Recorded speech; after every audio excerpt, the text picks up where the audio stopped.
and this is Thinking Liberty. We smash the state, we liberate, and we're awesome. We certainly are. This is thinkingliberty.net. It's Tuesday, November 2nd, 2010, and we're live. We got Tennyson over there. Hey, We got Bile on the controls. there he goes. At the control table, controlling the controls. He's got it good, under very control. good, very good. And I'm Darian. That is Darian over there. And we do not have Bosco with us. He's on some hill in upstate New York, sleeping out in the cold or looking at a fire or something. I don't know. He's out there. Smart. Getting in touch with his Canadian roots. Getting in touch with his Sasquatchness. Yeah. In New York. It's close to Canada. Everything's close to Canada. It's America. Mexico's not close to Canada. Close enough. Sure. It's closer than Argentina. All right. So, what we got today? We have Tom Nat coming on. He'll be on in about 20 minutes. We've got some news to go through.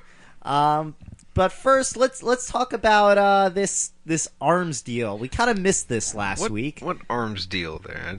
That's weird. I guess there's always some arms There's deal. always going on. an arms deal. There's always arms being dealt.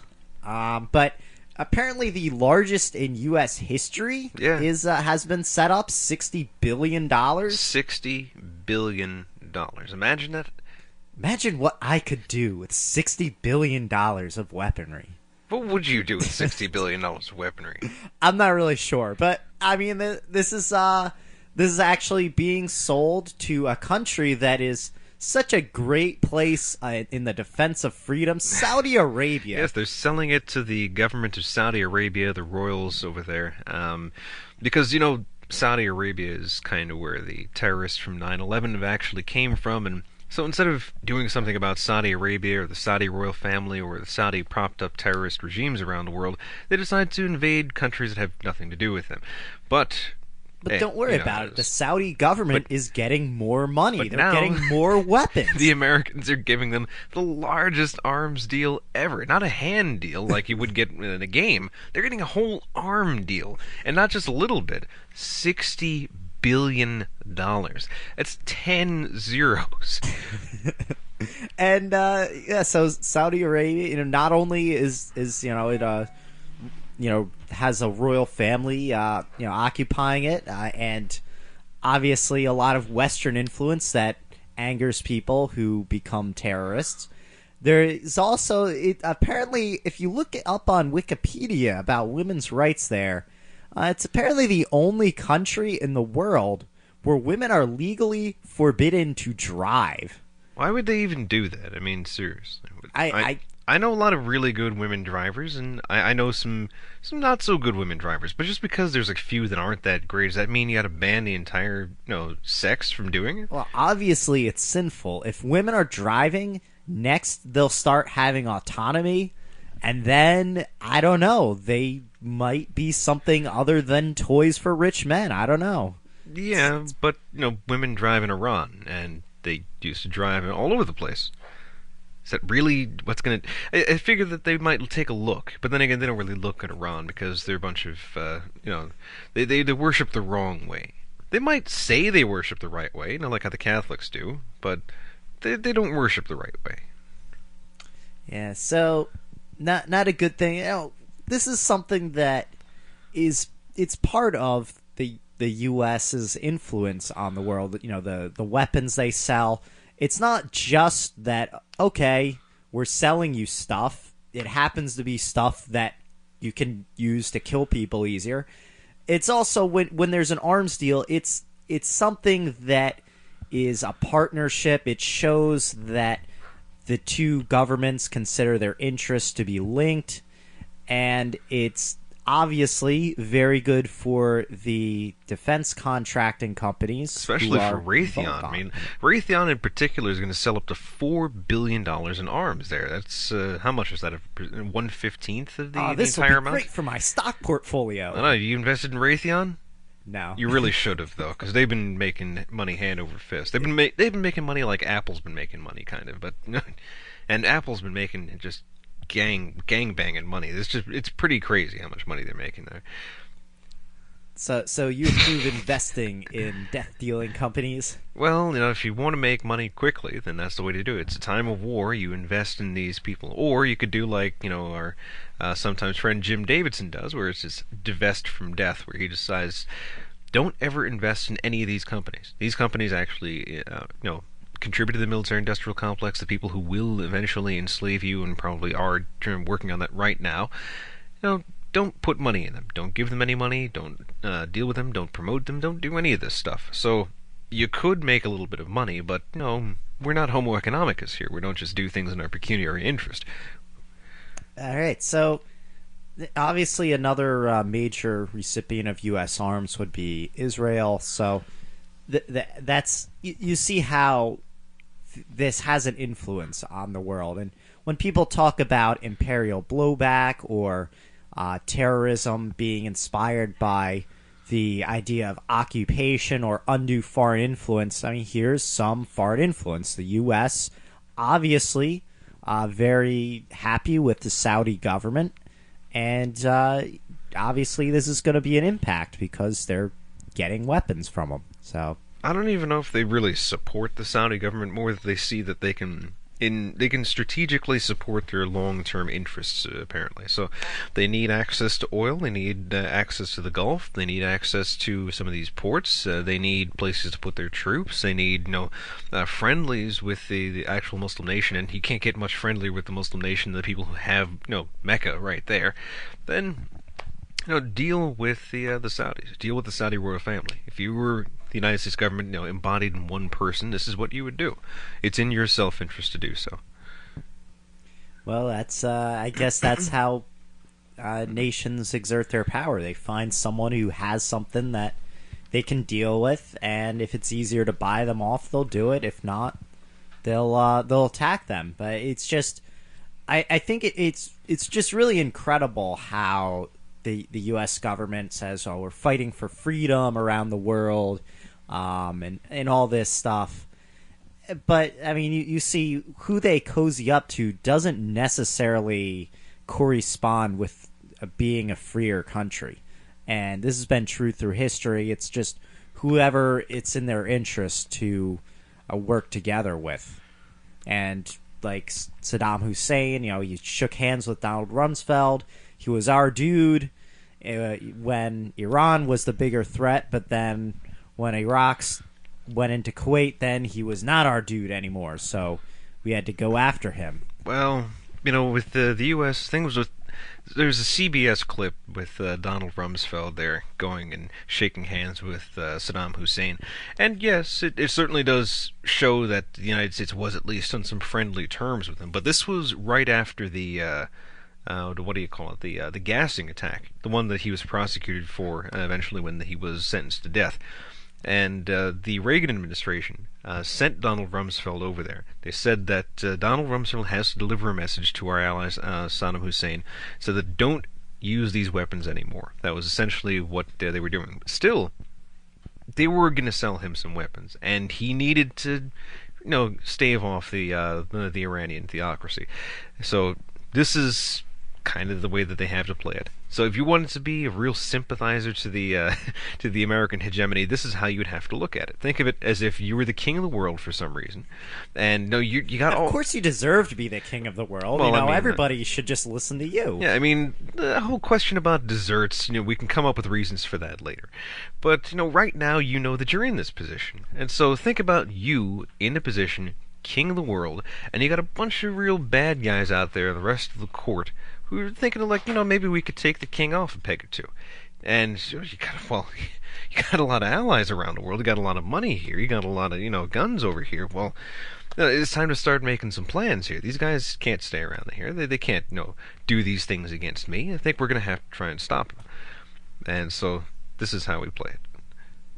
Oh, okay then. It's not This bad. is how we roll. Exactly. And before we continue, I wanted to actually talk about the contact for Thinking Liberty here, because we're here on the radio, and we can be contacted via email, Twitter, Facebook, Free Agents, of course. Shout out to Free Agents, Skype, and our regular phone number. Do you know any of those? Go ahead. Is Email. it like 919 no gov 8 8 something. Exactly. 88 Email. no What's gov. the email 8 address? Wait, what? What's the email address? What's? Tell me the phone number first. I'll get you the phone I'm number. pointing at you. Yeah, I'll get you the phone number. All right. The email is contact@thinkingliberty.net. And Twitter? Do you know what the Twitter is? Think and Liberty. See, he has an advantage because he actually sets up these things. It's true. So I can't top that. The Facebook page. I mean, how would you even get to that Facebook page? Facebook page, you look for Thinking Liberty on Exactly. Facebook. You just type in Thinking Liberty, you will find it. And we've got a bombastic picture of, We do. you know, the bombastic talk radio. Sí, which will estamos, be very nice. estamos bombásticos ahorita. O sea, Skype. We were also The Skype is Thinking Liberty.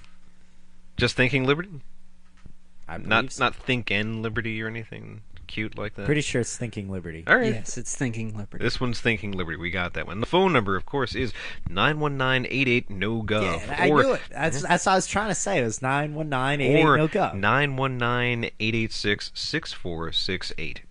No numbers. Only no gov.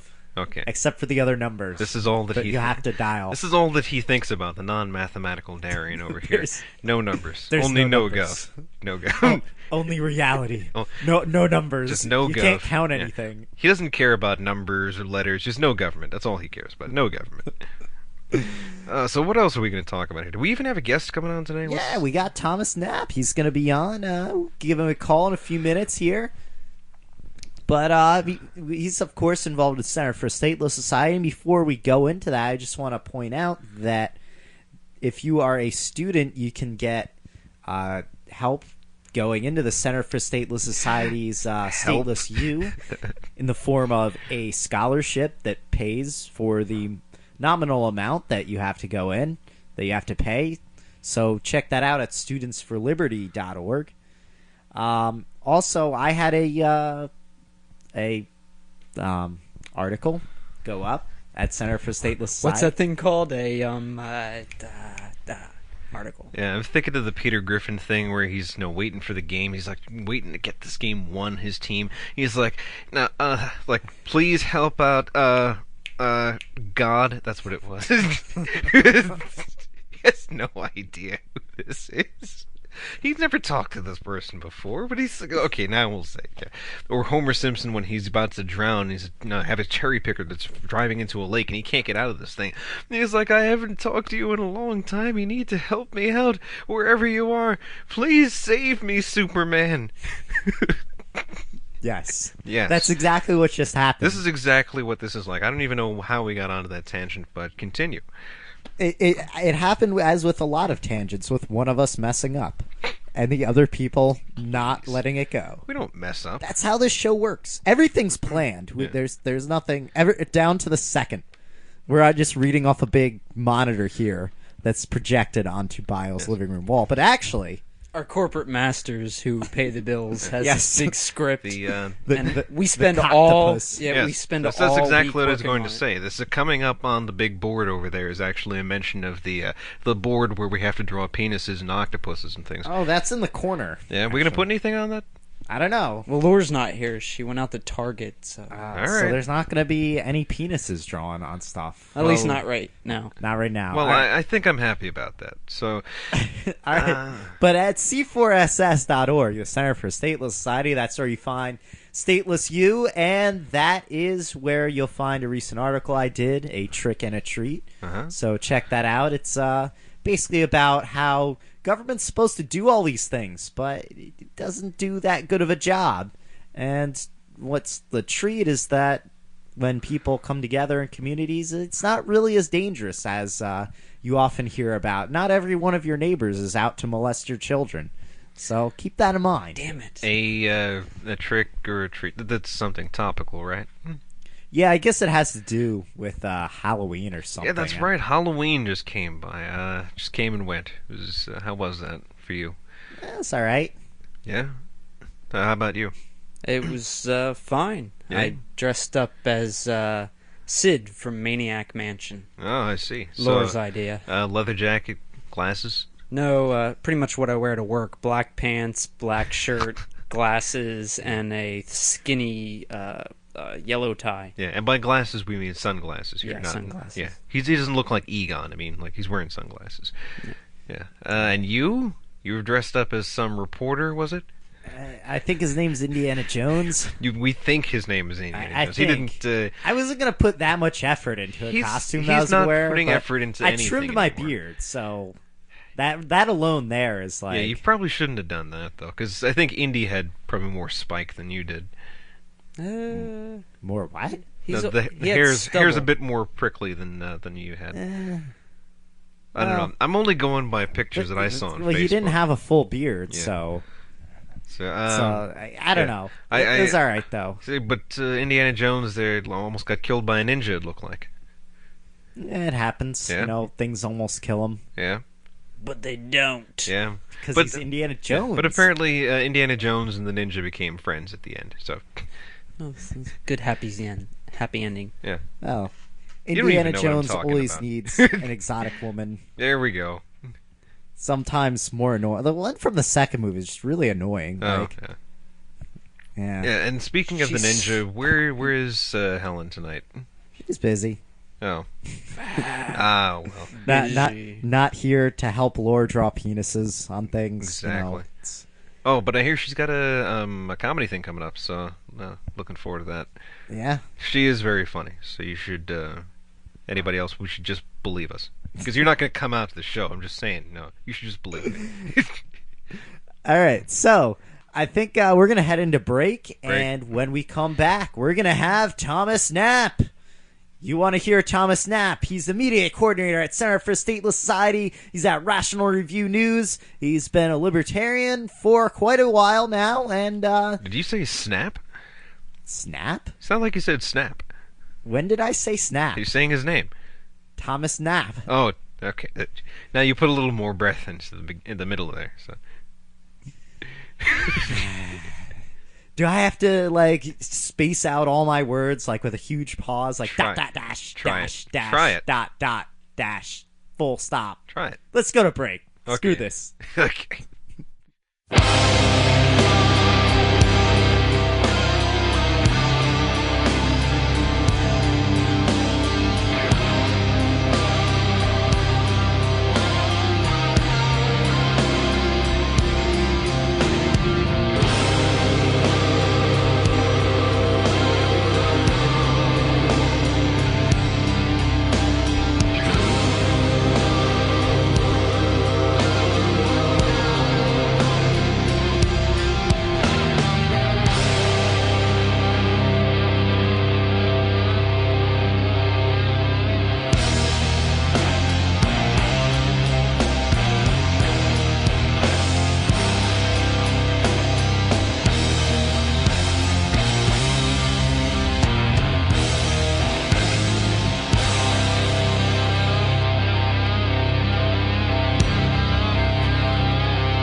on thinkingliberty.net, your anarcho-bombast podcast of the moment. Bombast podcast. See, we could do that. That's a good one. We make words Yes. on this show. Words are made. Those, yes, we coined some words, but those are good words to put together. I like that. All right. So, we have Thomas Knapp on the line. Very excited. Tom, how you doing? All right, how are you guys? Very good. Yeah, Thanks for being on the show. I'm very sad and depressed, but I'm here at the show. I'm not gonna pretend to be good, so I'm good. Yeah, it's always kind of awkward when you're asked that question. I know. You just don't You wanna- have, drugs. yeah. Social pressure kind of dictates that you say fine and let it go and keep going. So See, I give an told him- honest. I told him to try drugs too. I told him he needed an 8-ball to get him really going. No. All right. Always works for me. All right, so Tom, I've seen you on C4SS. I've seen you at Rational Review. Why don't you give a quick introduction to some of our audience members who might not be too familiar with you? Well, you just said it. I'm the publisher of Rational Review News Digest, which is a daily libertarian email newsletter. I and four others blurb and link the day's news and commentary as a digest for people who would rather not spend all day surfing the web like I do. I also work for the Center for a Stateless Society as a news analyst and media coordinator, trying to help get our op-eds, including Darian's, out to newspapers and get them published. Yeah, shout out to Darian Warden for writing really good stuff there. Yes, he does. I know. And he's actually one of our authors that has the best record of newspapers printing his material. So. Wow. See, no, we give you a hand, man. All right. Well, a lot of that, the newspapers actually printing it is due to the efforts of you, Tom, because you are our media coordinator, and you actually send stuff out. Now, for people who don't know, the links are c4ss.org, and I'm not sure what Rational Review link is. Is it But, RRND? RationalReview.com/news. Okay, there we go. all right, so what exactly does a media coordinator do, and why is it important that we actually take the mainstream media into account as we're involved in such an alternative to the establishment here? Well, we're trying to displace the establishment, which means we need to talk to people, and the vast majority of people still get their opinion from more mainstream sources than an anarchist think tank. So we have news analysts who put an anarchist analysis on the news, write opinion/editorial pieces. I help edit them some, and then I send them out to many of thousands of newspapers that I have email addresses for. How did After you formatting them nicely with, this is an op-ed submission, that kind of stuff. How did you manage to gather all of these newspaper and media sources together? That's something I've seen, that you've got a really huge cache of contacts there. So how does one go about doing that? Extortion. When Brad Extortion. Spangler asked me to take the job, I said I will if you'll spend $400 on a membership at this media guide site that has every newspaper in the world supposedly, and it has their contact information, and sometimes it'll have their if they have guidelines for submitting, stuff like that. And then I started going through that guide, punching email addresses into my address book. Wow, sounds tiring. After I would say I'm at about 3,500 addresses. Yeah. That's amazing that you're actually able to get all that done.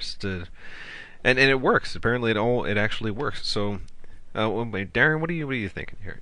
Oh, well, I think it's great to actually get things into the mainstream. It's great to have websites and everything, and talking amongst ourselves and having stuff out there for people who are looking for it. But some people, they might not be necessarily looking online or things like that, so it's good to have in some kind of mainstream form. I think what might come up as a question, though, is why newspapers specifically? Isn't that a dying medium?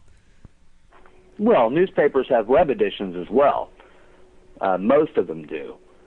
And so last week, I'm trying to think of the two papers. I don't want to leave any out, but the Deming, New Mexico Headlight, which is a print and web newspaper, ran one of our op-eds. I believe it was by Kevin Carson. And also the, I can't remember the name in Tennessee, but the Chester, Tennessee, maybe? Their newspaper, print and on the web both, ran one of our op-eds. Right now, we're usually getting 2 or 3 a week is what we're getting. I'm hoping that'll increase, and I've been adding papers from other countries as well. The Times of India, which is the 8th largest newspaper in the world and the 64th most popular website in the world, has been linking some of our articles. Wow. They haven't been running them in full or in their print edition, but a link and a blurb is nice too from a site that big and a paper that popular. I mean, these contacts or the reprints that you have in the newspapers and on their websites, they explicitly note that C4SS is an anarchist think tank or as a media outreach. They know that you're an anarchist group, right? Well, all of our op-eds go out with the author's bio line. Okay. A little mini biography that identifies them as affiliated with the Center for a Stateless Society.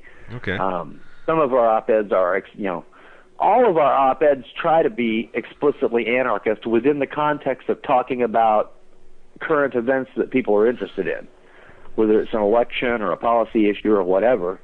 The whole idea behind the center is to take anarchist ideas and apply them to the issues of the day in a way that the normal person can read and not be afraid of anarchy. Sounds like a good plan. Yeah, I think. Sorry, go ahead. We need to make. We can't make anarchy safe. Nothing's safe, but we can make it understood to mean what we mean by it instead of riots in the streets or whatever. We can try to explain how a stateless society would work, how we would resolve conflicts in a stateless society, how we would services would be provided. Who would protect you? How would you get health care? Whatever. If we're going to advance toward a stateless society, we have to explain to people how and why it will be better than what we have now, and that's our job at the center. Yeah, it seems like there's just so much statist and authoritarian media, propaganda, just ideas out there that it's really hard to even come into contact with anarchism. I mean, you hear sometimes on the news when someone called an anarchist does something, but to actually see the ideas, I think that's great. And I think that's one thing that's really cool about the Center for a Stateless Society's approach is that, we'll just do it very specifically on one certain issue. Here's an anarchist perspective on that. And it doesn't always devolve into flowery rhetoric about a utopian future or whatever. It's just so we keep it clean. It sounded like you said deflowery. I couldn't stop giggling when I. It always sounds like deflowering to you. It's not just me, is it? I don't just hear that kind of this stuff can make a difference. I don't like to compare us to any other institution, but if you look at the Cato Institute, 30 years ago when they were publishing op-eds saying, let's legalize marijuana, let's privatize Social Security, that wasn't mainstream, and now it is, because they busted their rear ends getting their viewpoints into the papers, into the policy debate.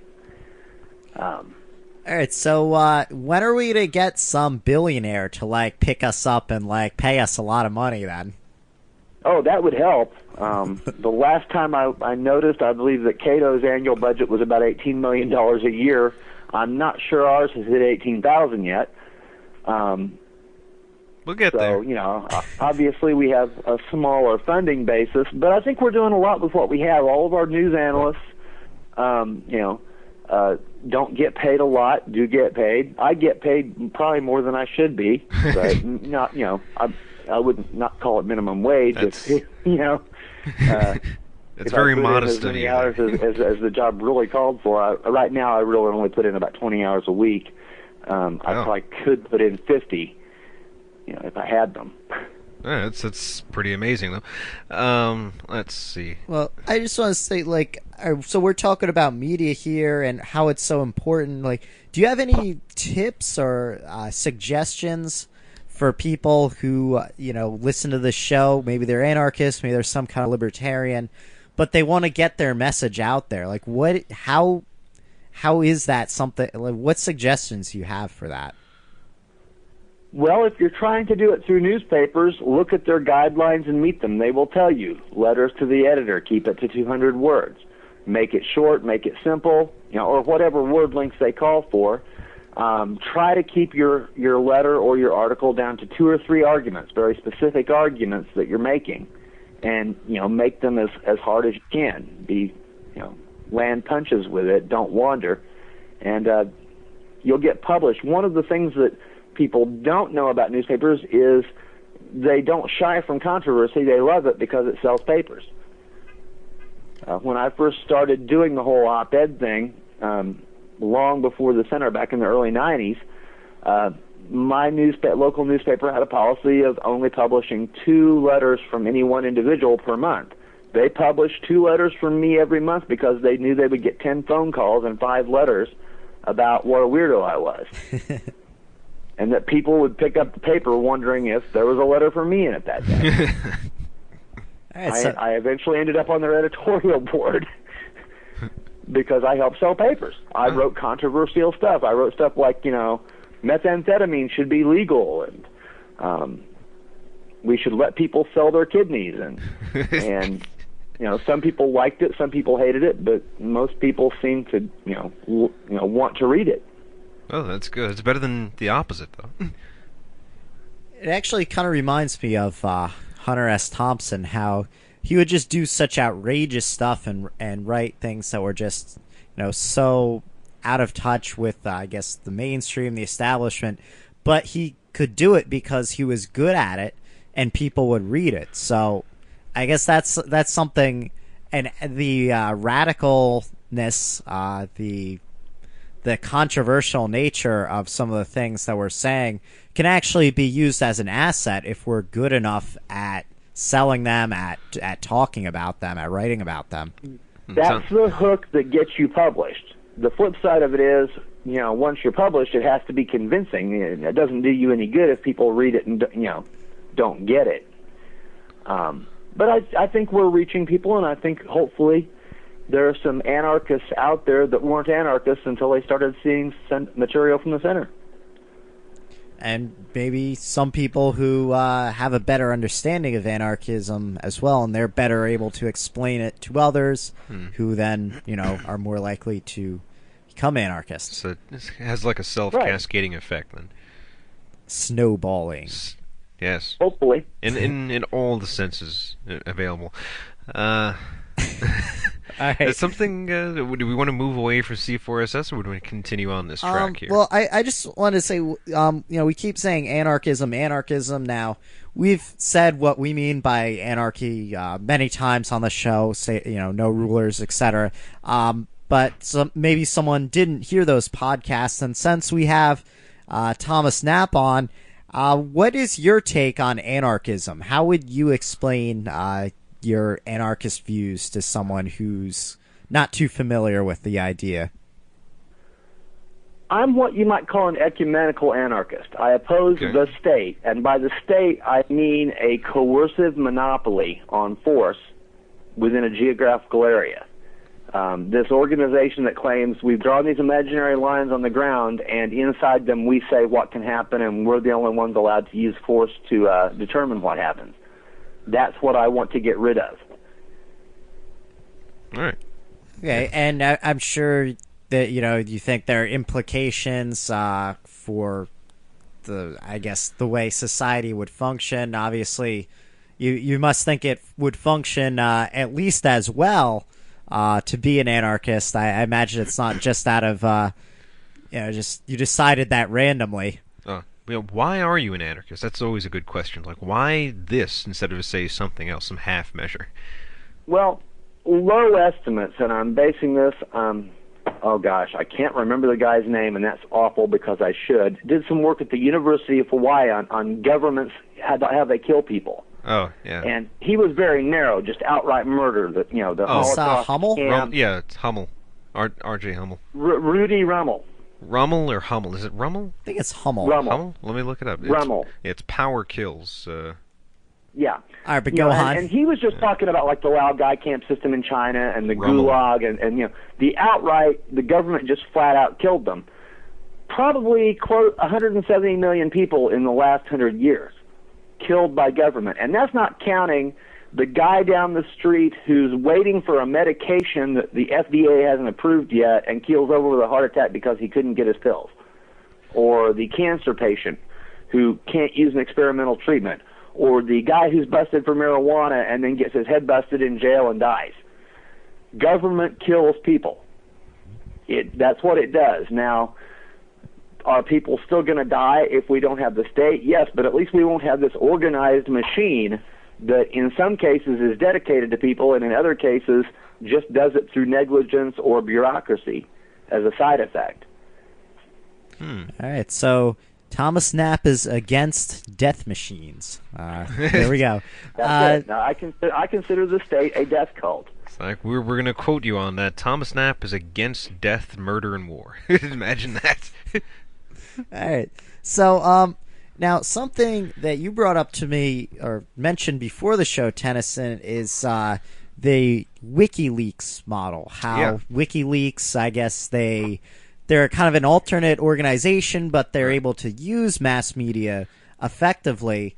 Do you want to formulate that into a specific question for our guest? All right, well, I'll try it then. So originally I was going for the idea of what C4SS is going to be. Like, what's your idea of the future of C4SS? And is it still going to petition the old media as it is, or should we go and create a competitive model?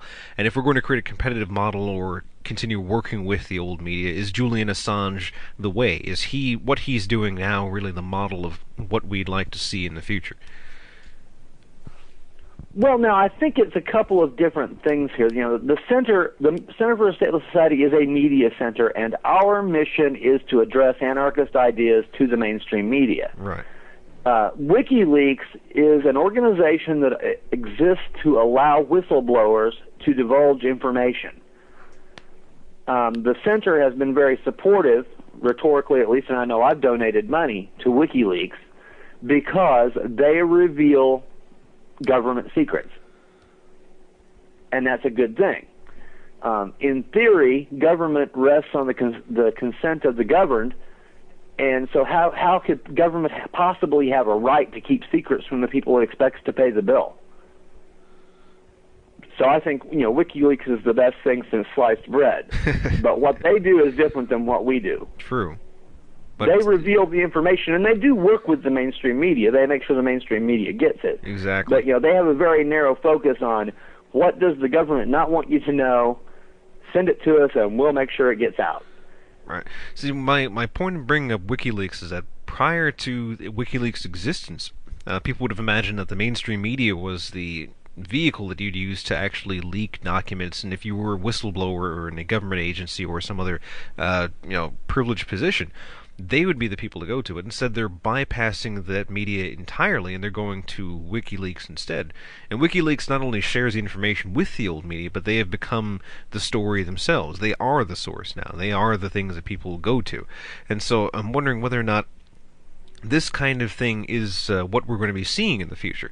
This new media that can find a way to work with the old thing, and at the same time as they're working with them, bypass them by showing them their near irrelevance.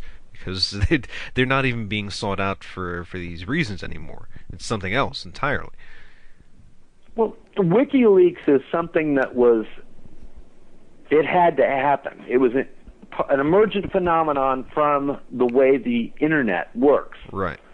Back in the 70s with Watergate, you had a guy in a trench coat in a parking garage forking over some papers. Yeah. No, now you have secure servers, and hey, you can send us stuff and nobody can trace it. And then we can put it out and you're protected. And that way the whistleblowers, have a lot less to worry about in terms of getting caught. Bradley Manning, if he did what he's accused of doing, he wouldn't have gotten caught if he hadn't talked to that asshole Adrian Lamo. Right. You know. So yeah. all right, so I guess to shift gears here a little bit, we're talking about media and how we can use media to spread freedom. It seems like one of the major ways this is done today, which I guess I'm not too involved in myself, is through YouTube. User uploaded videos, everything from documenting government agents doing outrageous stuff to making video arguments. Having like Center for Stateless Society guy Ross Kenyon, he has made some videos where he engages in certain arguments, and then people will watch these and their ideas will be influenced. So I guess what do you think of YouTube, user generated videos, websites like that, and do you have any suggestions for how, or ideas on how this could be integrated and or just used generally effectively for liberty?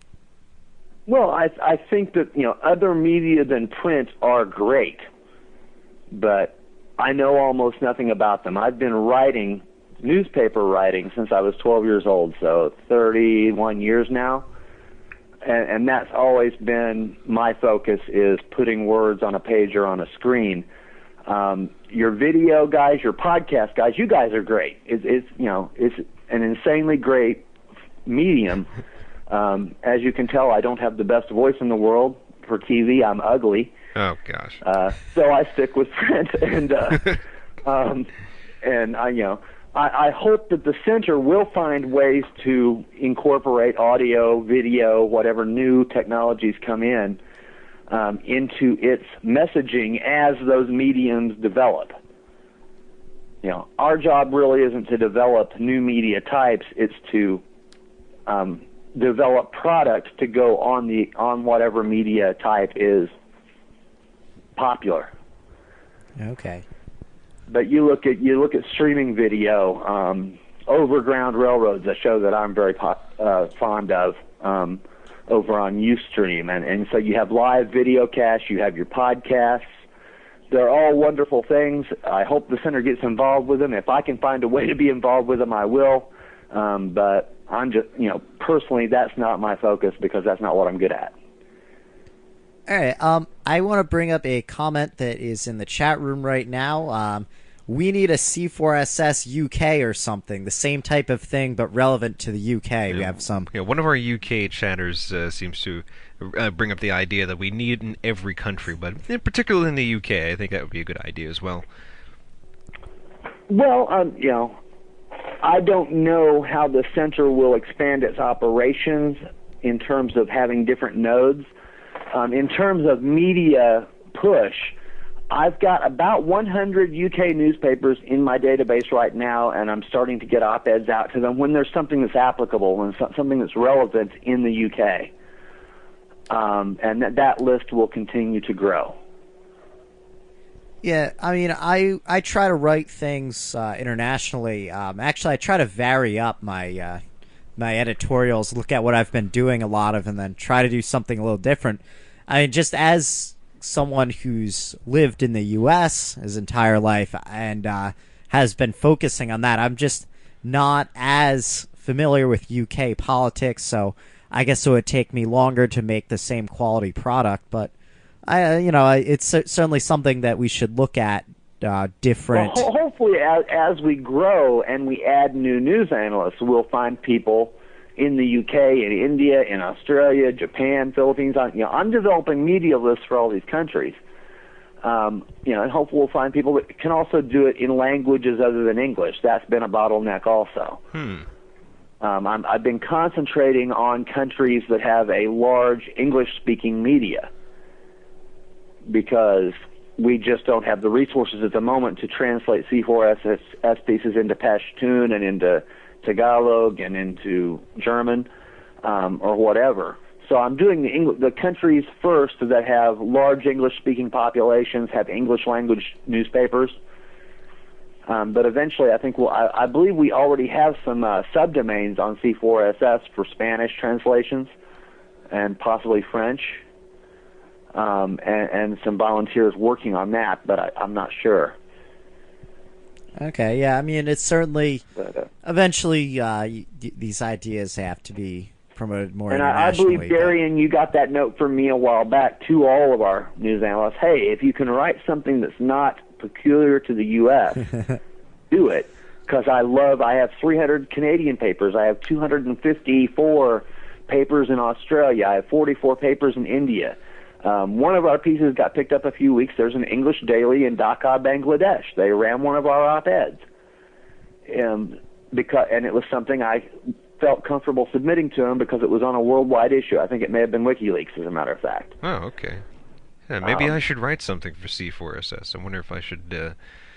I don't know. Do some submissions there. We'll see. We'll Be see. good.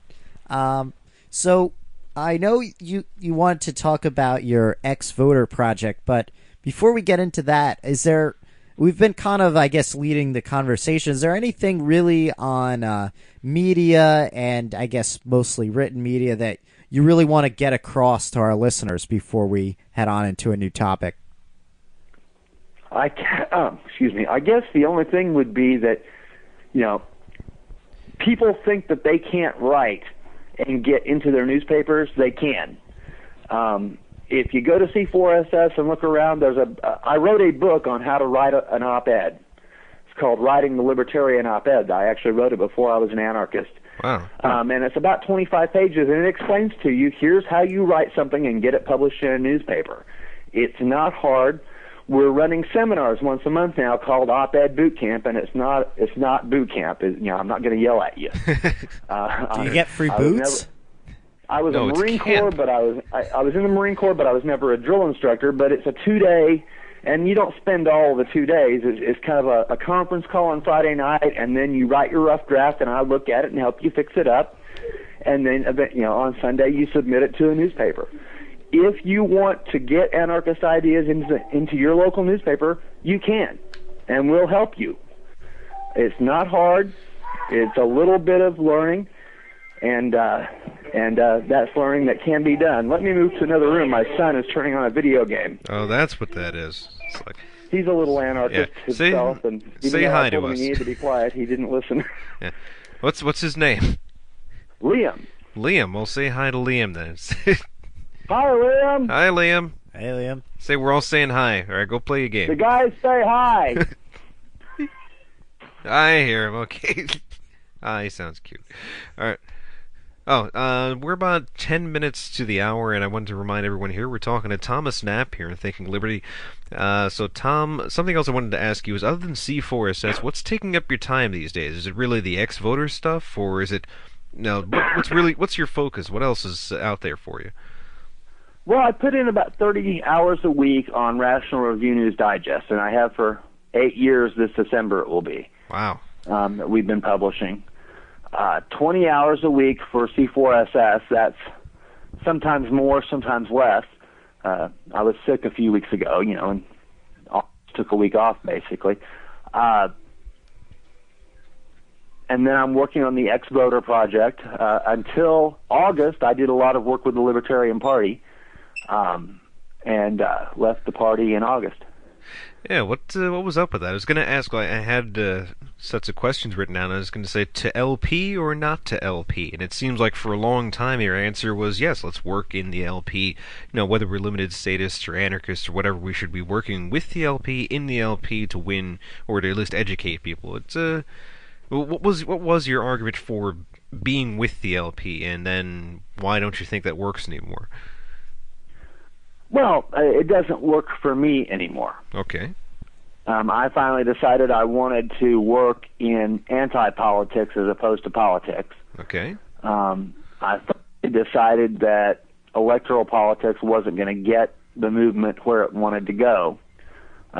I respect the people who remain in the LP. A lot of them are my friends and will remain my friends. Yeah. If I hadn't been on this show tonight, I would be out at the Libertarian Party election night party.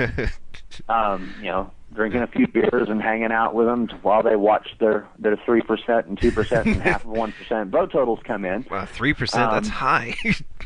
A lot of them bust to the. Are we on live radio or internet radio? We're in internet radio, but you still can't say it because we're going to be probably rebroadcast. So. Oh, okay. Yeah. They bust their butts, then I'll say. There you go. Running, the best campaigns they can run, and some of them are very good campaigns. That's true. They put money into them, they make ads, they knock on doors, they shake hands, they get the word out, then they get 3%. They get depressed.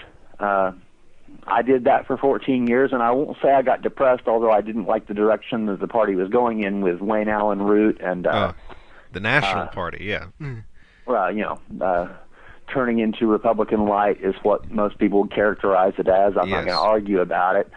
I just decided, for years and years, LP libertarians have said, instead of targeting Democrats and Republicans and trying to get them to vote Libertarian, let's target non-voters and try to get them to vote Libertarian, and that's where my new project comes in. I'm like, if we're going to target non-voters, why try to convince them to become voters? Why not empower them as non-voters? All right, so now that this is the way that you're thinking, I mean, why weren't you thinking this way, being, wanting to work with anti-politics, say, 14 years ago or throughout the 14 years? What was it that was keeping you with the LP?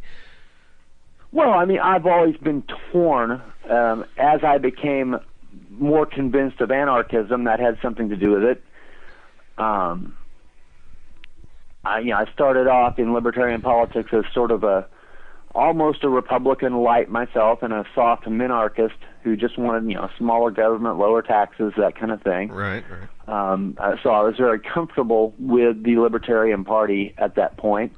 The Libertarian Party radicalized me. It's great at doing that for people. That's one of the things I love about it, is a guy who left the Republican Party because they didn't keep their promises on taxes or whatever, can come into the LP, and 4 years later he comes out the other side waving a black flag. That seems to be a common story there. It's like what I say about people who go to New Hampshire. People who go to New Hampshire, they start off as somewhat anti-government, and then they become New Hampshire Republicans. Then they become minarchist libertarians. They become eventually anarchists. Then they become Ian Freeman. Yeah, and anarchists become agorists, and agorists become arrested. So let's see, something else that. You say that like it's a bad thing. Well, sometimes it is a bad thing. I'm seeing way too many arrests for my taste over there, and I don't know whether that's actually pushing things forward. But we'll see. What are we going to take a break at the hour?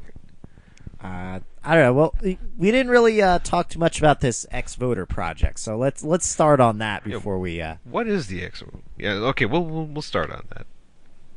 What is this ex-voter? It is a brand. Is the easiest way to put it. There's a website, x2012.us, and the idea is to get people who don't. The conventional wisdom is, if you don't vote, it's because you're apathetic. And the old saying, if you didn't vote, don't complain. Right. My idea is, let's give people who don't vote a platform on which to stand and say, no, I don't vote because I don't agree with the system and I'm not consenting to it. And got a little logo, an X in a circle, just like the anarchy logo is an A in a circle. I'm an ex-voter, and it doesn't matter why you're an ex-voter. Maybe you're an anarchist. Maybe you live in one of the states where it's harder to get on the ballot as a third-party candidate than it is in Iran. like if you're in Oklahoma, if you're not a Democrat or Republican, you're not getting on the ballot. That's messed up. Or maybe you're some kind of weird fascist phalangist who hates America and thinks that we need a maximum leader and a universal conscription and all that, and you don't agree with our system, so you don't vote, and that's your way of saying, I do not consent to this system of government. Rasmussen poll, I've seen numbers from February and July of this year. In February, 21% of the U.S. public said that this government had the consent of the governed. Right. So 79% said no, we don't consent to the government. That's the basis of a government's legitimacy, according to the Declaration of Independence, is the consent of the governed. If almost 80% of the people there say, no, we don't agree to that, there's no legitimacy there, even if that standard was correct. So what I'm trying to do is give people a logo and a brand and build not a coalition even, a sense of identity among non-voters that, we don't agree with this state. Hopefully I'll get them to agree we don't agree with any state. Okay. But starting with this state works, All right. No. Rejection of at least one can usually lead to rejection of all of them, but that's... Sometimes. Yeah. It's interesting. We were actually talking about this last show, about, voting and does it make a difference if you don't vote? Does anybody care? And I think with ideas like the Ex-Voter Project, where you're actually creating a platform for people to come together and, I guess, pool their efforts to say, this is why I don't vote. It's I think that can create a powerful statement. So it's not just one person. It's not just what you say to others. It's, well, here's a lot of people who don't vote, and I think it can get attention for why people don't vote, and actually make it a more empowering process than actually voting. that's the basic idea. Barack Obama looks a lot less popular if you notice that he was elected by 22% of the American public. Just 22? 22%. 78% of the public either voted for somebody else or didn't vote. So I'm wondering what the results are going to be like for the 2012 election. So say he does win again, but with a less people turn out. It seems like less people are turning out as time goes on. Eventually, if it gets to 10% of the population, I wonder if people will really start to think about what's going on here, even more than they are now. I mean, I think the people who aren't voting are a lot of people just aren't visible in those statistics. I think Tom mentioned it before in an article he did at Center for a Stateless Society that why don't felons count? Why don't people under 18 count? And I think that that's a good question to be asking. Well, my opinion on them is not so much whether they should count or should not count, but the fact is, if you haven't asked someone whether or not they consent, you can't say they've consented. Yeah, that's true. So, you're under 18s. You can make all the arguments you want that they're not competent to, you say under 18 is not competent to consent to sex. Well, you're right. So if they have sex, it means it's rape because they haven't consented. So what are you saying when you say an under 18 isn't competent to consent to government? They haven't consented. They're getting raped. Right. They're getting politically raped. Pretty much. That could be literal statutory rape. Raped by Absolutely. a statute. You have your felons, and you really get into some identity politics with the felons when you look at, a high percentage of black males of a certain age have been convicted of a felony. Well, now they no longer have a voice in government. So how are they ever going to change the laws that got them arrested, like, drug sales or whatever? If you take everybody who's against a particular law out of the voting equation, they can never change the law. Yes. So where can people go to find out more about the Ex-Voter Project? I'm like talking like I'm British here. I must be all the British people in the chat room. Oh, that's the Ex-Voter what it is. Project. That's not British. It's not. Damn it. I'm just failing. US. Ex-Voter, what was that then? No, Ex-Voter X, the letter X, The letter number X. 2012, Okay. .us. X2012.us. X2012.us. So there's That like a is date correct. for it, the 2012 elections, to actually say why you're not voting in them. That kind of also ties in with the whole theory of the end of the world of 2012. So it's X 2012. It's going to be over now. Well, hopefully you can Hey, search well, engine if that brings some optimize. traffic, that works for me. Exactly. See? I've also got 2014 and 2016. The Ah. domain name's already bought. So, Ah, okay. so if the world's still here 6 years from now, I'll still be doing this, I guess. All right. Fantastic. All right, so I just became an ex-voter today. Today is the first general election in 22 years that I have not voted in. So who did you not vote for this time? I don't know who won in your area. Well, I didn't vote for my Libertarian congressional candidate whose campaign I started off managing. Okay. I didn't vote for my U.S. Senate candidate, Libertarian Senate candidate. They're all great people. If I had voted, I would have voted for them. As a matter of fact, Lee Wright, who's running for the Libertarian Party's presidential nomination in 2012, told me to say that. Yeah, our Lee. He said, I know you're not going to vote, but just tell people if I was going to vote, I'd vote for Lee.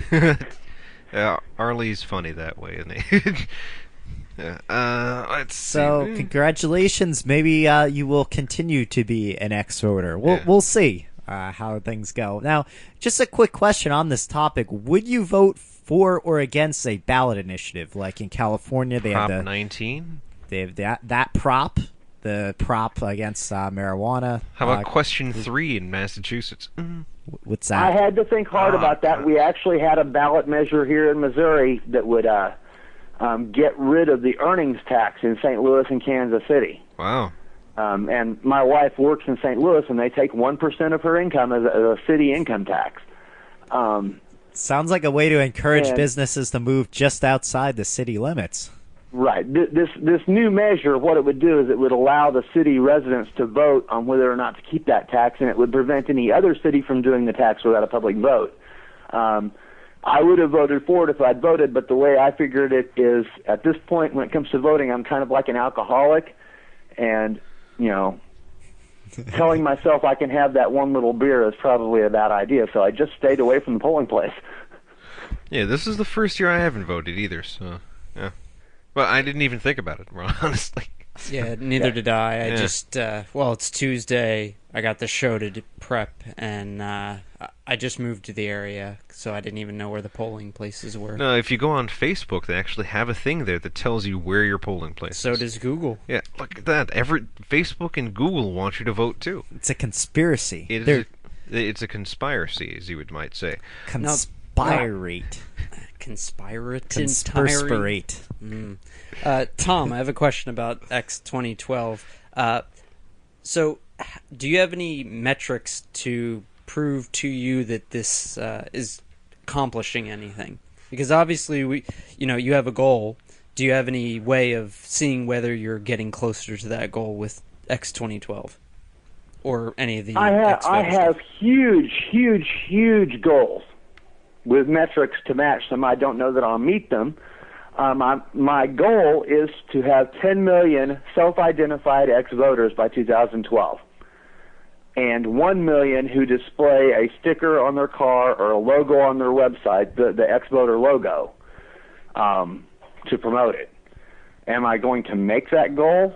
And it's not me. Hopefully this will turn into a crowdsourced, self-motivated grassroots project with everybody doing what they can to promote it. I know that it officially launches. Let's see, it's 8:00 Central, so it officially launches in 3 hours when the polls close in California. That is the official launch of X 2012. Is the end of the 2010 election.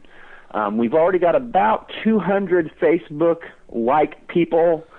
I haven't looked at the petition lately. There's been a few people signing it. It's not a petition really; it's a statement saying I'm not a voter anymore, and here's why, kind of thing.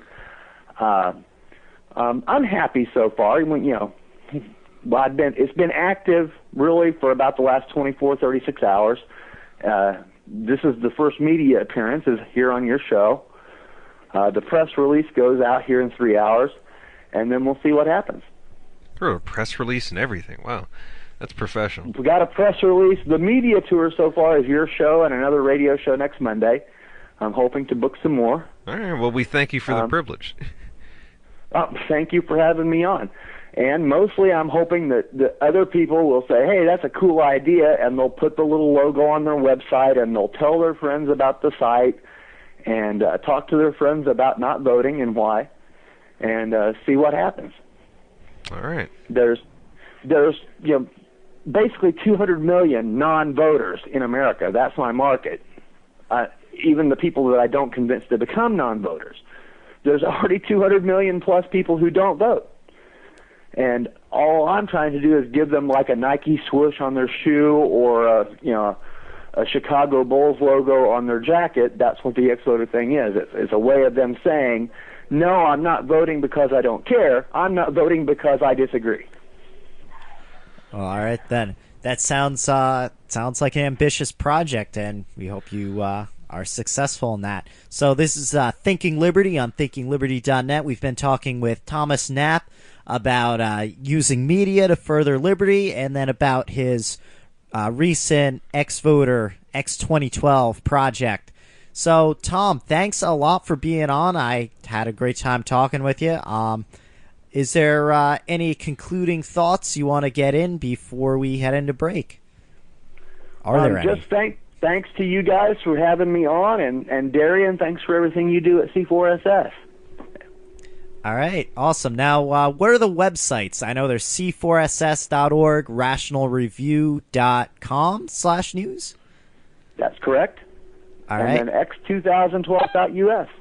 All right, x2012.us. Okay, fantastic. That was an interview with Thomas Knapp. All right. Stay tuned on thinkingliberty.net because we're going to have more news. We're going to talk about Jon Stewart. We're going to talk about video games and other things and tech news. And I like video games. It's going to be good, so stay with us. All right.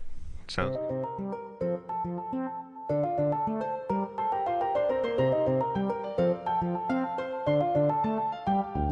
Sunflower.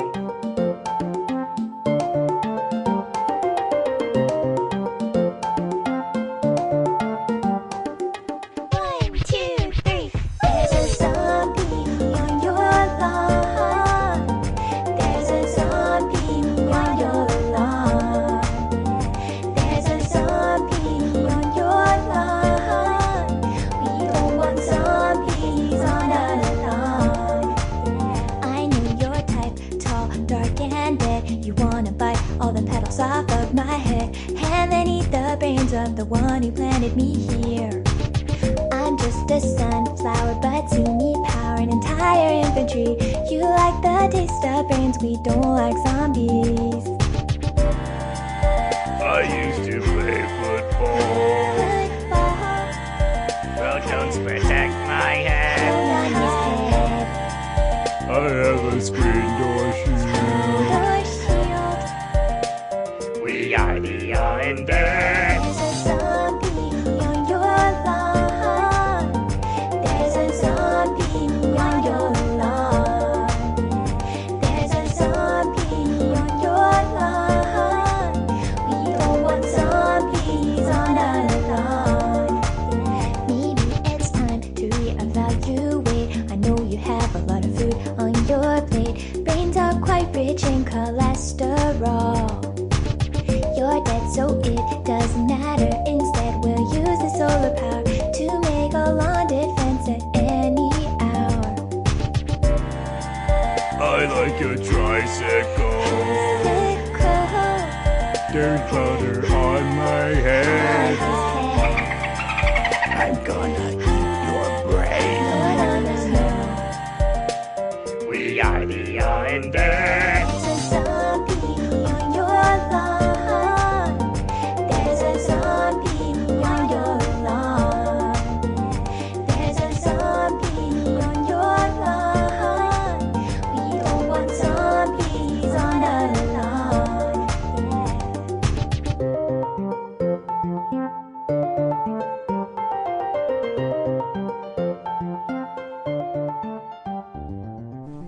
Neutralize the state, then mutualize what it has monopolized. This is Thinking Liberty. We're back. That was good. Say it 3 times fast now. No. Oh. We're back on thinkingliberty.net.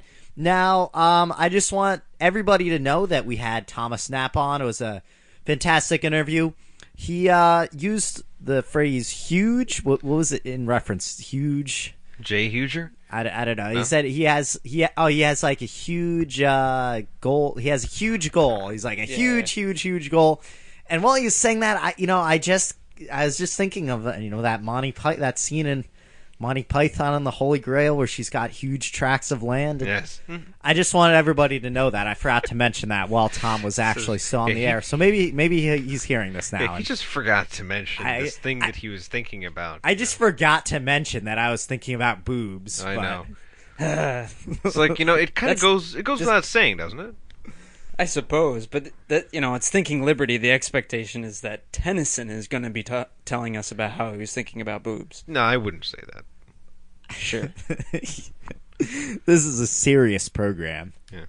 So, speaking of serious programs, apparently there was some kind of rally in the Washington, D.C. locality. I don't know what was going on there. Apparently, Jon Stewart and Stephen Colbert had a big get-together there, and, I wasn't too impressed. As soon as I heard about it, I was like, it sounds like a call to be moderate, and since I'm an anarchist, I'm not a big fan of being moderate. So I've read some commentaries on it. I actually did watch Jon Stewart's speech on the YouTube. Was it awesome? No. No? I was like, man, this thing's like 12 minutes. I got to sit through 12 minutes. I was like, if I'm going to talk about it on the show, maybe I should put a little bit into I can't judge whether the speech is awesome or not based on your lack of attention span.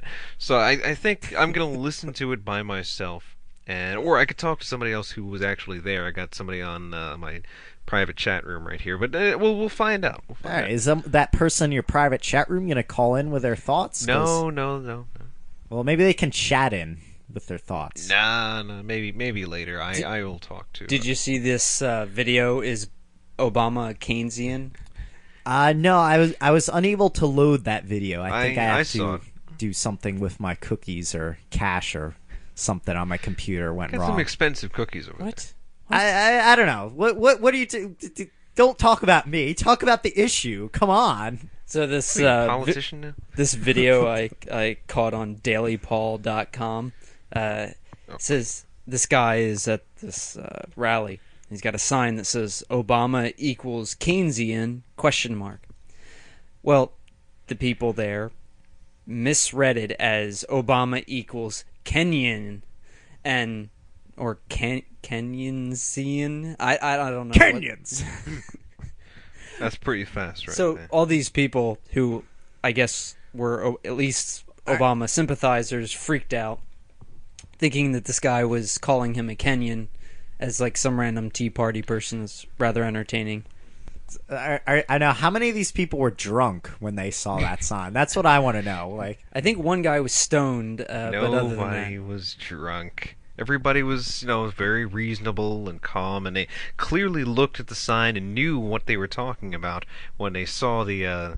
They're thinking about economic policy. They're not thinking about, nationality, etc. Right? so what are you doing on my phone, by the way? hexering it. Yeah, I just did hack into it because when you lock it and you put a password on there, so I'm actually able to get beyond this thing because they're going to fix that in the next release. So.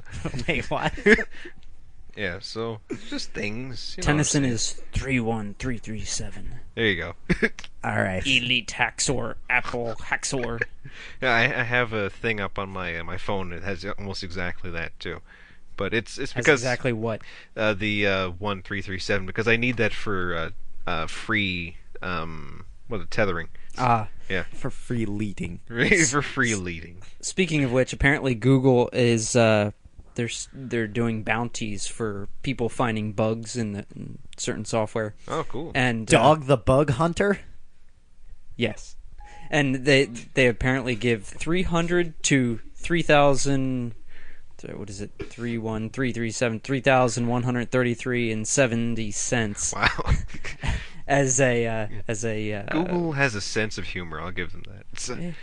They But it have works. 3,000 Right. 1,333 $3,133 and 70 cents. Yes, they have a lot of sense. Yes, they do. All right, so I have a Google ad up here right now for some reason, but Because Google ads are everywhere. yeah, Google is everywhere. Have you seen the Church of Google website on there? No. They make a pretty good argument about Google being God. all right. I know the internet is God, and Yeah. Google is almost all of the internet. Right. So by transitive property, then Google is almost God. Well, pretty maybe much. it's a pantheon.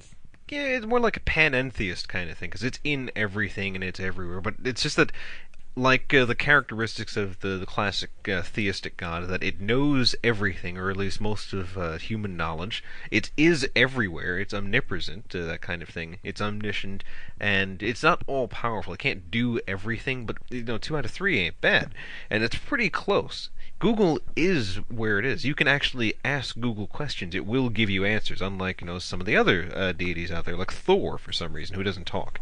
I know Thor on Stargate gave you answers. Oh, that's just an alien. He was pretty cool. Yeah. Did he have a hammer? No. Kinda. It was a weapon that was to kill the Ori, but All right. Well, He was actually a little gray guy, Yeah. and he was a puppet. Actually, they were selling off props and stuff of Stargate a couple weeks ago, and you could buy the puppet for like $60,000. yeah, I figured it was gonna go up pretty high. They also had a gate, like a full gate, Really? for it's like $100,000. Yeah, that thing was made so of, tempting. Yeah, that thing was made so of fiber. tempting. you could were use gonna buy that that. to teleport into your private island. Exactly. So you're thinking exactly the way I'm But you'd thinking. need bro. 2 of them. Yeah. Actually, they can't be on the same planet. They wouldn't work that way. You can't. Yeah. It'd have to be on another planet, in another galaxy or solar system. So the that's- thing to do is to take one gate, bury it under Antarctic ice, and then you'll be fine using the other gate.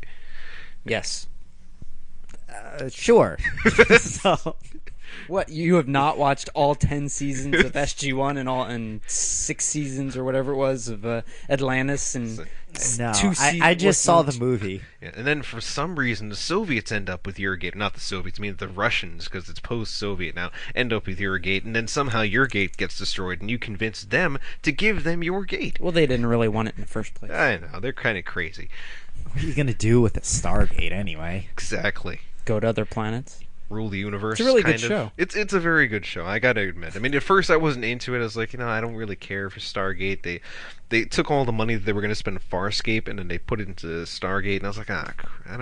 And then Ben Browder and Claudia Black got on there. I was like, okay, fine, I'm gonna watch it. Those last 2 seasons are Yeah. really good. They really, really went all out. I haven't props. seen that show. I haven't seen Farscape.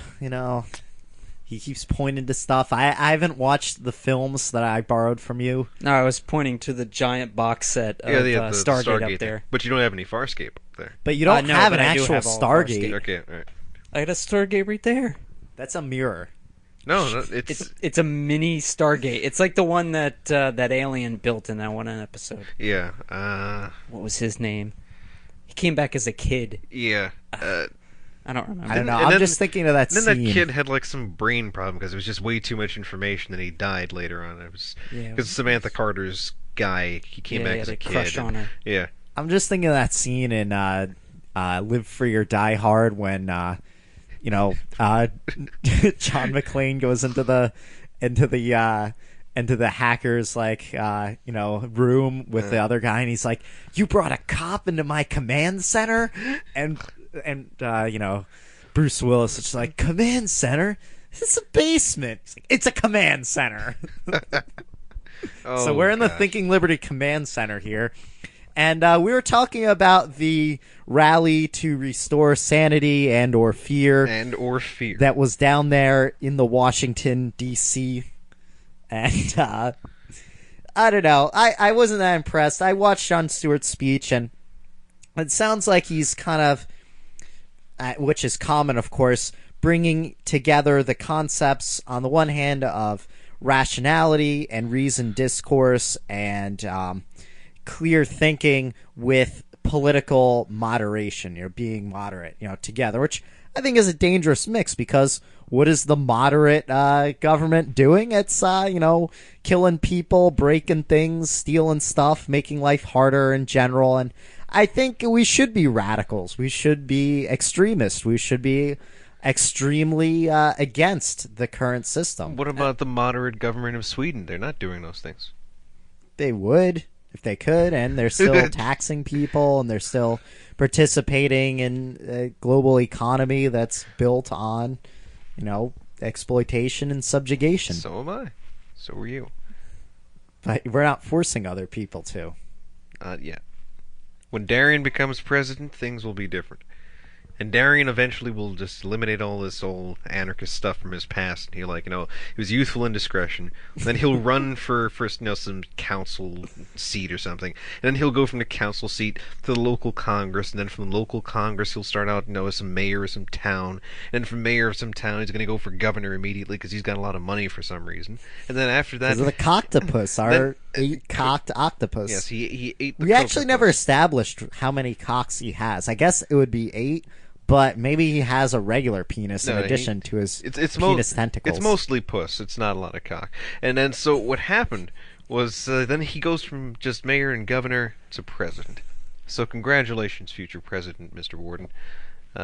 You and the first lady. But when are you going to be eligible for president? I don't know. I was actually thinking... What, 2020? 10 years, I think. I was actually thinking of running a fake presidential campaign before I was actually old enough to be on it, because... I don't know. I think it would have been funny, but Well, we already have the slogan for my 2016 run for president, because I'll be old enough by then. Be the moose is loose. The moose is loose. Yes. Though you could bring back the bull moose party. If it goes along, if it gets more people, Yeah. that's fine. all right. So Jon Stewart in his speech, he had some video projected next to him of cars merging as they're going into a tunnel. He's saying in society we have our differences and we get on. He's pointing to this as the model of society. And this is how he talks. That there's that we let one person go and then we go, and then sometimes there'll be someone who cuts people off, but that person's rare and they're scorned. It's this has nothing to do with how people interact with the state. I mean, if you have the state in there, there's going to be a cop pulling up and pulling you out of your car and beating the crap out of you and getting away with it because they're the police. And you must have done something wrong if the police, beat you up just like they beat up thousands of other people. And Stewart confuses me. Sometimes he's on target, Exactly. almost perfectly. Yeah. And other times, his interviews. Then again, he probably couldn't have gotten the interview otherwise. But his interview with Obama, I mean, softball, not his normal criticisms for Obama out the window. When did he interview Obama? Was it recent or was it Last after week? the last week? And he didn't do any of the criticism. There was I forget who it was, on one of the libertarian websites I frequent. Someone was sort of ripping him apart for just letting this opportunity slide through his fingers. Even if Obama stands up and is "Oh, this interview is over," at least you could have cornered him, and that would have been awesome. Yeah, I didn't expect him to do something like that. So it's too bad. In my government tunnel merge here, when the armored truck that's full of all the bankers' money has a flat tire, you have to pay for it because they're too big to fail, and you are small enough to extort money from. That's poetic. Yeah. And then we'll bomb the people on the other side of the tunnel because they're in our way, and we deserve to have what they have because that's the way we do things. And that's how we moderation. roll. That's how we roll. That is apparently how we roll.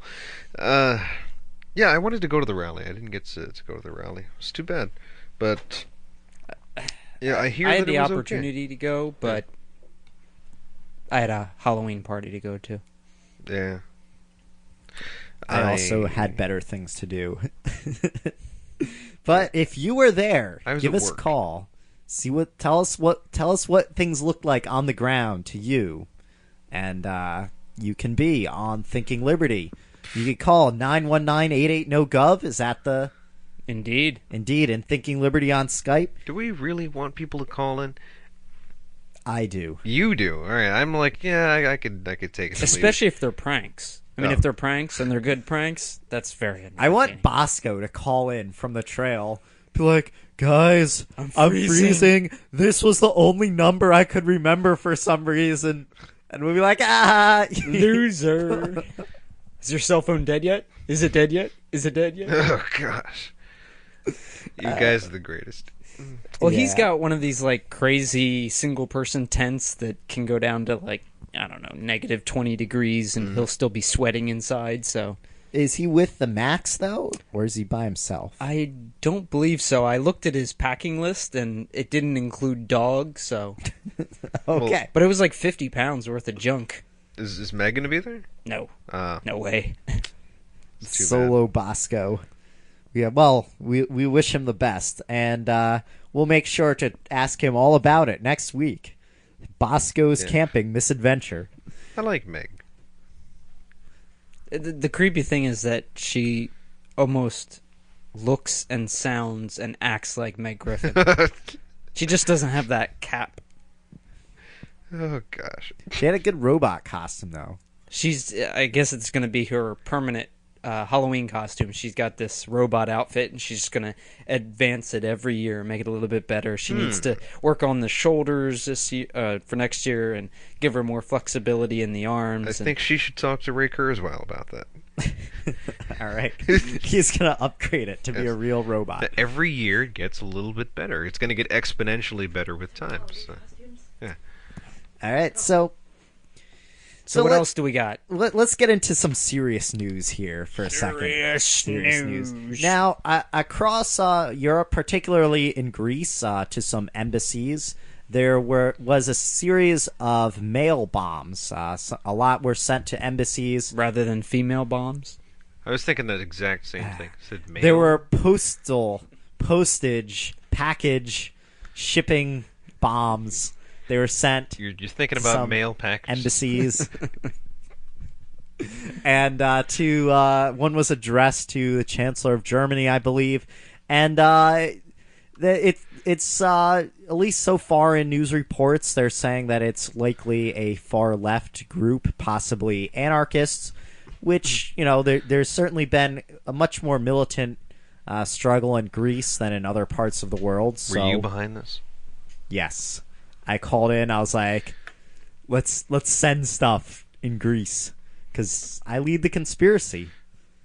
We have to I believe let you. people know that just because you're an anarchist doesn't mean you're a libertarian.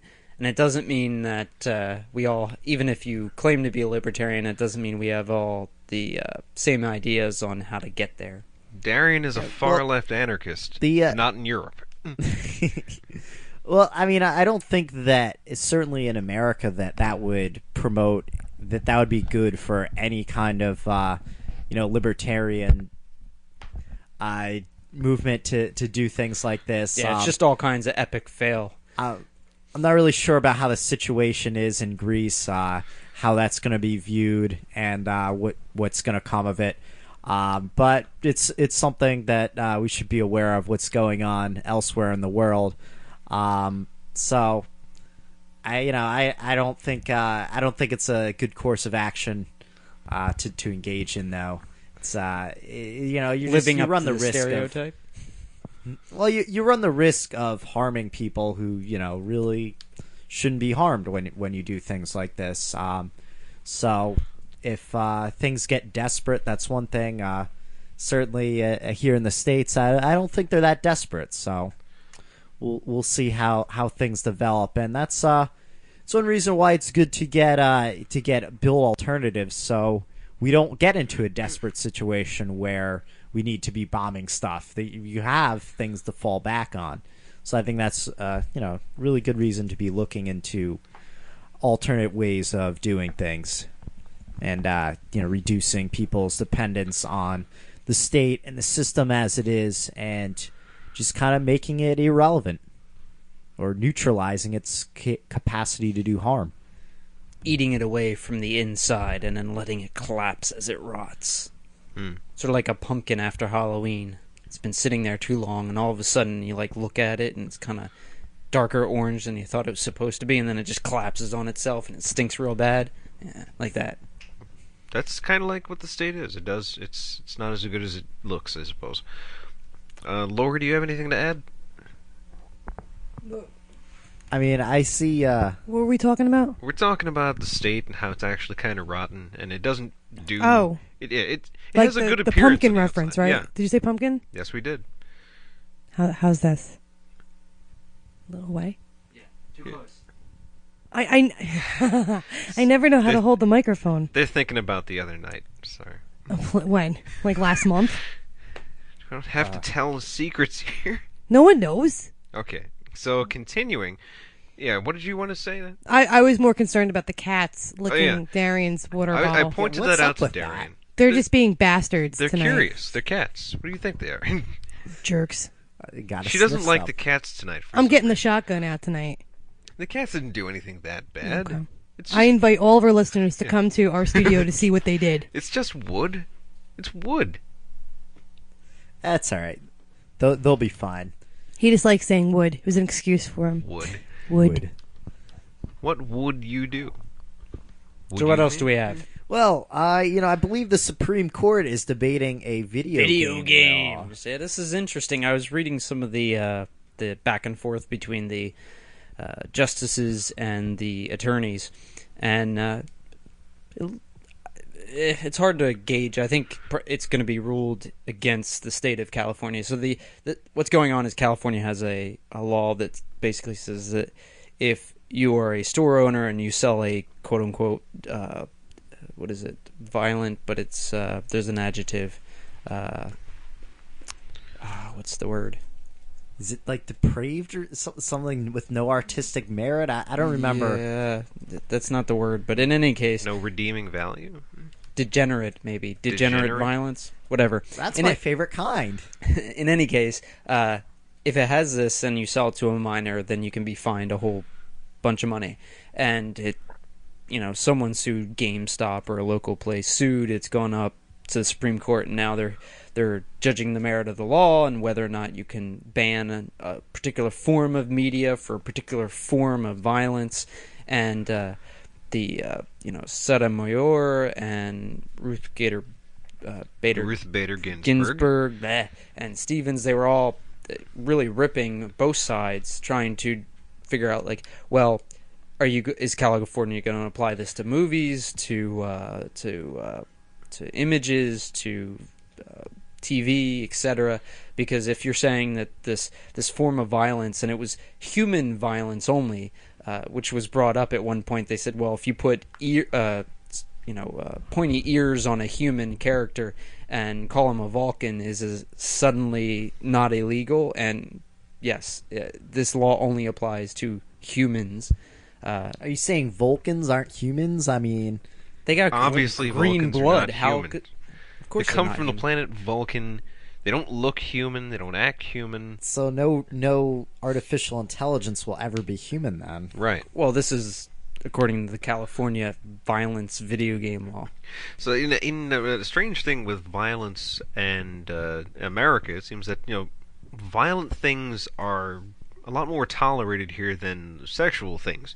While in other countries, sexual things are more tolerated than violent things. In Europe, for example, they censor American movies for the amount of violence that they have, and Americans censor European movies for the amount of sex that they have. And Japan makes incredibly violent movies and incredibly- anime. Yeah, and then incredibly they- pornographic things as and well. they self-censor it for themselves, Yeah. but export it.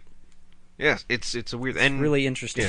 Yeah, it's a strange thing there. And what was I thinking? I was on a point and I completely lost it. And I started thinking about With Japan. the anime porn, Yeah. he loses it. Loses it every Hentai. time. It's like it'll come back to me sooner or later.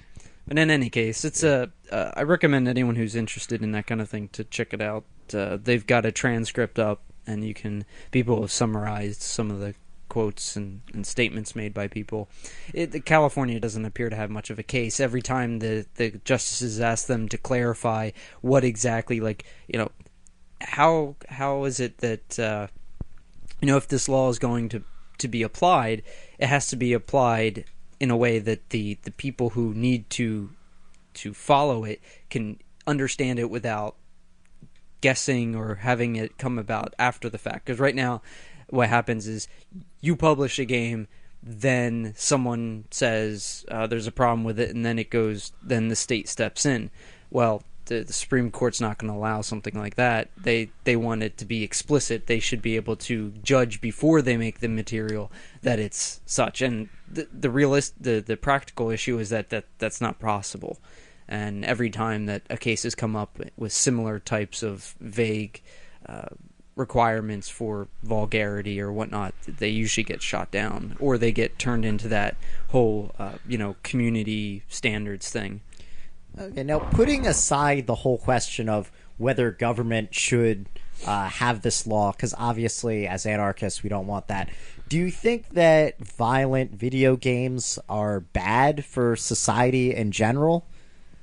Could be. I mean, doesn't violent video games tend to make people more violent? They start reacting violently to things, and they become more. They imagine violence now. So. Yeah, they become. Studies have shown that people who play racing games or violent games, they become more energized. Right. More. They're amped. Yeah, amped. They get more energy. They're more on edge. But I'm sure if you watched a boxing match or baseball or, well, maybe not baseball, but football or something, soccer, you might get the same adrenaline rush. So there's also studies that show that Bugs Bunny, and this was actually brought up during the back and forth. So if violence on humans is the issue, then is Bugs Bunny going to be banned for messing with what the hell's this guy Elmer with the gun? Fudd? Yeah, Elmer Fudd. I mean, I honestly don't know if that's really such a bad thing if it gets people amped up. I mean, people have always had some kind of aggression and violent tendencies, and it's just how you learn to control it is this the way that you are. Really control? That's how you become, in control of your life. And well, if it's a natural part of humanity, and you need some sort of outlet, then that's an outlet. Is it really an outlet, and people become less so after doing this? It seems like they're amped after doing it rather than having less right, aggression. but they're not on the street. Like, it requires more energy. Yeah, it seems like after that they may have a higher tendency. I'm not saying it's a guarantee. I'm saying maybe it's like a 15% higher tendency to want to have some sort of encounter that keeps them on that level that they've already become accustomed to. Perhaps, but additionally, you would also have the people who it does satiate their desires, right? And you never see those numbers. There's no way to see that. And I mean, what's if somebody's amped up? That doesn't mean they're necessarily going to do something. They still have free will, which is exactly what I said. I said that maybe a push and probability of maybe 15% even. A person who was 90% on the fence would now do it, or a person who was 85% on the fence would do it now. Perhaps. Yeah. You don't know. But you also don't know the opposite number. So, right. So I'm like, what if... Need more studies. Yeah, what if they decided, no, let's just hold off on making these types of games, and maybe, we'll work on some other way to get our aggressions out by simply not acknowledging them. I don't think that generally works. Yeah, I don't know about not acknowledging. I could see through some sort of physical activity, but I mean, it's a violent. It is. How about gardening then? Gardening will be the thing that you do to get your aggression out. But what if your flowers already up? You can't punch them. You could smash beetles or poison them. I mean, it seems like sometimes it's good to think about violence. I mean, that's something that is part of life. You should. That sounds kind of weird, Darian. Well, I don't think it is part of life. It's like this discussion we had last week about bonobos and chimpanzees in relation to humans. Yeah. And I went and did my research afterwards to refresh myself. So bonobos are dwarf chimpanzees. Genetically, they're about the same distance from humans. And they think that, in fact, the two species diverged when the river went through like 2 million years ago or whatever it was. And they both have very different behaviors, and they deal with their social hierarchies differently. The bonobos are matriarchal. Yep. The women run things. The Oh, yeah. men will attack men from other tribes, but for property reasons, not for like mate reasons. Yep. Whereas the chimpanzees will. Yeah. And so there is instinctually some sort of property and violence and tribalism in these species that are the most closely related to humans, Yeah. and they both have different ways of dealing with it, but they still have that structure. Both, they're different in degrees, not in kind. Okay. And so if humanity still has those vestiges, which I believe we do, then we have to figure out a design for social, like a social construct where it minimizes these things if these things are indeed negative as the majority. So you the would average say person it'd be better to work with human nature rather than trying to foil it. Yeah, I think, for instance, look at like Patrick Freeman and his father and how they talk about like, look, maybe humans are more violent. Maybe humans are this. Maybe they're that. We don't know. We're not claiming to know the science behind humanity or the brain.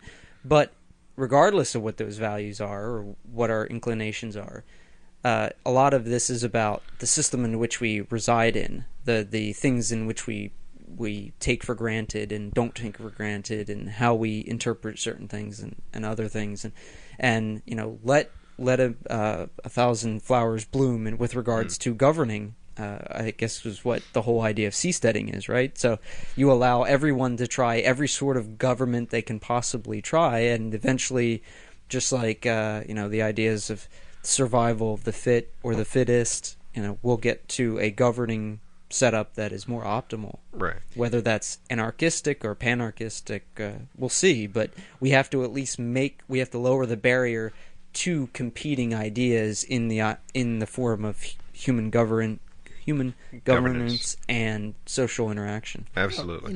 If you're not thinking about violence, you're not going to understand it. And if you don't understand it, or you're never going to fully understand. But if you don't have some kind of understanding of it, then are you really, in control of it? Do you really have anything against?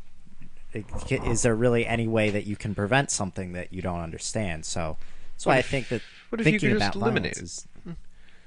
Well, all right. Well, you work on that, and I will. in the meantime, until Ray Kurzweil gets everything No, done. not Ray. More like Yudkowsky. He'd probably end up doing something like that. All right. Or actually, I think I'll keep mine. Though. Actually, the thing that Yudkowsky ends up making that makes after that will probably end up doing something Well, about how are you going to eliminate violence without using violence in that case? What if people don't want to have a certain upgrade? it. Oh, no, the AI will just eventually convince them with reason. Because Okay. the AI generally is a lot smarter than human beings and can just do that. It doesn't have to use violence against you. It could convince you to let it out of a prison if you thought, if you really wanted to. Speaking of AI and convincing people, did you hear, I forget what it's called now, but some program passed the Turing test a couple weeks ago? Yeah, just like this chatterbot type of thing. The funny thing is, though, if you went to that website and started chatting it up, it gave back the dumbest answers. So either the person who was doing the Turing test is an idiot or retarded or just really bad at conversation, or it just had a good run. Yeah, this is talking about some tech news right here. So, Chatterbot fools judge into thinking it's human at competition, it's kind of funny. So there's a short little blurb here from the Singularity Hub. It says, next time you're on IM, you better watch out. Computers are getting better and better at pretending to be human. At the recent Loebner Prize competition in L.A., the chatterbot named Suzette won first prize after convincing a judge that it was a real person. To make matters even more impressive, the judge was none other than the competitor's organizer, Professor Russ Abbott of Cal State. Not bad, Suzette, not bad at all. The victory let creator Bruce Wilcox walk off with a $3,000 prize. Before you get too worried about rogue computer programs impersonating the president, however, you should know that the simple Turing tests are a little rigged in the chatbot's favor. It's cool that Suzette fooled Abbott into thinking it was a human, but we're still a long way from AIs entering our society as equals. And yeah, so it probably just continued on for a really long time and without going into absolute nonsense. So somehow they were able to give it enough of a database or background in natural responses to certain things that they actually created natural responses. It's really not that difficult. They don't I even mean, have there's to do that. back when I was in college, I had written an instant messenger program Yeah. that worked with AOL, and Bosco actually added support for this program called MegaHow, which is a chat bot type thing, and you would it would randomly start conversations with people and go on for a little while and until the person stopped, basically, and it was interesting because certain people would. It would work really well, depending on what they were talking about, and you couldn't tell the difference. And other times, it was just totally off the wall. Was it just like having a tape recorder and like one of those arms that keeps going up and down to press different things? What? I don't know. I'm Talking trying about to like a soundboard? no, I'm trying to like make a figurative comparison here. I know like, what you're saying. like you have a tape recorder and the person doesn't know it's a tape recorder Ah. because it predicts a response. I'm just I know what you're trying saying. to imagine this for comedic effect here. Yes, that would Okay, be no, funny. it didn't work. All right, all right. So I was thinking more like, one of those children's toys where you pull the cord and a little arrow spins around and you get a different response. Yeah. Yeah, that could be the thing too. is made Yes. of cheese. And so you start talking to it, it's like, no, what are the plans? It says, the cow says. Or in That was when Stewie was actually evil and Yes. trying to take over the world, Right. rather than just being gay. Yeah. So now it's a very different show. So I remember the recent episode where they went back in time to Hitler's Germany, and so he's using the thing and says, the cow says, Shazoo. And it's like, where does the cow say that? I've never heard a cow say that. And then he eventually goes back to World War II Germany, and the cows are all saying, Shazoo. He's like, okay, from the cows, we're in Europe. All right, so And continue. before we get into our final 10 minutes of the broadcast, I'd like to note that we do have a donate tab. I Donut. almost said donuts. I thought you said don't add. If we had a donut tab, that would be awesome. All right, well, freaking make it then. What's That's true, your I problem? Make a donut tab. I don't know. You just click on it. It's pictures, a random picture of a donut. I'm not really sure. I can do that. I Done guess tomorrow. we'll do that. All right, so that's just one more reason to go to thinkingliberty.net and donate. So that way you can have a donut tab, and Bile will get some money. Krispy Kremes. And there you go. No, So Krispy Kreme. so go to thinkingliberty.net. Donations go towards paying for advertising for the show, primarily also for the upkeep of the equipment. I had to buy a additional XLR cable because the one that came with one of the mics is a piece of crap. So we'll have that tomorrow. Yeah. For next week's show. But we don't get any money from this. Not yet. Not yet. He beat me to it. Once the average goes above the average cost for advertising, then we can. Well, then we'd have to pay for the equipment. Yeah. And then we could actually use the money for. But it's all going towards Yeah, advertising. we can pay down those sunk costs. So Yeah, I mean, if you like Thinking Liberty, if you like the message it has, if you like the interplay of ideas and the way they're presented, why don't you, chip in to help that out, or maybe tell some friends about it, share it on your Facebook wall, post our things on Twitter, our podcasts, and we're hitting like 330 downloads per show now. It we've seems had pretty over good. It's pretty good. 400 on a couple of them. Mary Ruart doesn't count though. No, we had one other that was over 400. I haven't paid that. If much you go attention, back but into it's- our... But you can see the trend. If Yeah. you go back, you can see that. is there a we're way certain- to tell how many people are listening live? Yeah. Yeah? Yeah, we've got 4 right now. It's actually a really All right. slow night. Okay. So apparently, a lot more people do the podcast than do the chat. It's than easier. do the live. But when you're live, you can do chat and stuff. So that's cool. But it doesn't work as a time slot for everyone. It's Yeah, and certainly, it works good for us. We don't have to. It's Tuesdays 8 p.m. That's it. Like we Yes. come, we do the show. We don't have to work our schedules around it. It's we know that day we're busy. So for us, it's good. So if we had to choose the second day, what would we choose? maybe Thursday. I Yeah, Thursday's a pretty open day. Thursday would work for me because I'm actually in the city. So Well, all right then. Yeah. But we're only doing it one day now. yes, But, I mean we're only doing maybe one. If we're gonna sometime choose like another in the one future. day of the week type of thing, like we couldn't do it on Tuesday anymore because something came up, and like we had to choose another day. It'd probably be Thursday. So look for us next Thursday. I'm just kidding. Don't look for us next Thursday. Don't look for us ever But again. make sure you download by next Thursday. Yeah. Yeah. Why don't you look for us next Tuesday at 8 o'clock? In fact, the best thing that you can do if you can't just put $5 in a month, which would be awesome, but if you couldn't do that, just find somebody else you know. Tell them to go to thinkingliberty.net, go to the little radio tab, listen live, and, Or Get- listen get to get a few there's more listeners. there's streams that play. If you try to listen live when we're not live, you'll get the old episodes too. So there's always a stream going. So you don't even have to download it. You can just listen. And we're also on LRN.FM. Yeah, I don't know how many people are listening through LRN.FM or how many people might be listening through the stations. We got quite a few people. We're expanding. It's we, good. we continue to expand and we become the unstoppable corporate juggernaut of the universe. All right, so give Planet us some Express. feedback. Contact at thinkingliberty.net and all the contact stuff on the side of thinkingliberty.net. Could people call and just leave a message? Yes, they can. Huh. Because I want to answer during the week. I know.